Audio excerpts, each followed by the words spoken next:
मित्रांनो, आज आपण मराठी लग्नाच्या अत्यंत महत्त्वाच्या विषयावर चर्चा करणार आहोत. कुंडली मिळवण्याचे महत्त्व. कुंडली हे फक्त ज्योतिषशास्त्र नाही तर एक मार्गदर्शन आहे जे वैवाहिक जीवनाला आनंददायी बनवण्यात मदत करू शकते.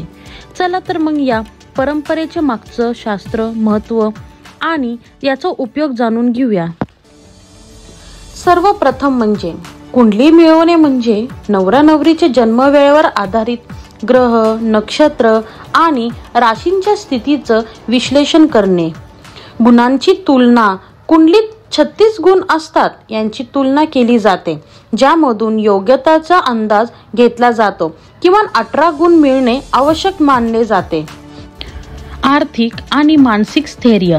कुंडलीतून जोडप्यांच्या आर्थिक आणि मानसिक स्थिरतेसंदर्भातील माहिती काढली जाते आणि भविष्यकालीन अडचणी टाळणे म्हणजेच योग्य कुंडली जुळल्यास भविष्यातील संभाव्य समस्याबद्दल आधीच सावधगिरी बाळगता येते. मराठी संस्कृतीत कुंडली मिळवायला खूप महत्त्व दिलं जातं कारण यामुळे वैवाहिक आयुष्य सुखी होण्याची शक्यता वाढते.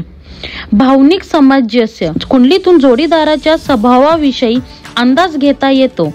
यावेळी मानसिक जुळवाजुळवी चांगली होऊ शकते. शारीरिक स्वास्थ्य. कुंडलीतून आरोग्याच्या समस्यांचा अंदाज लावता येतो ज्यावेळी भविष्यात आरोग्यासंबंधी मोठ्या समस्यापासून वाचवता येते. त्यानंतर मंगळ दोषाचा विचार. मंगळ दोष असलेल्या व्यक्तीचं लग्न कसं आणि कोणासोबत व्हावं यासाठी कुंडली मार्गदर्शन करतं. जीवनशैलीची ताळमेळ. कुंडलीतून जोडप्यांच्या आवडीनिवडी, विचारसरणी आणि जीवनशैली संदर्भातील जुळवाजुळवी तपासता येते. त्यानंतर कुंडली मिळवण्याबद्दल काही गैरसमज देखील आहेत जे दूर करणं गरजेचं आहे. जसे की मिथक. फक्त कुंडली जुळली म्हणजे लग्न यशस्वी होईलच. तथ्य. कुंडली जुळवणं एक महत्त्वाचा भाग आहे पण परस्पर प्रेम, आधार आणि समर्पण अधिक महत्त्वाचे आहेत. मिथक. सर्व 36 गुण जुळलेच पाहिजेत. तथ्य.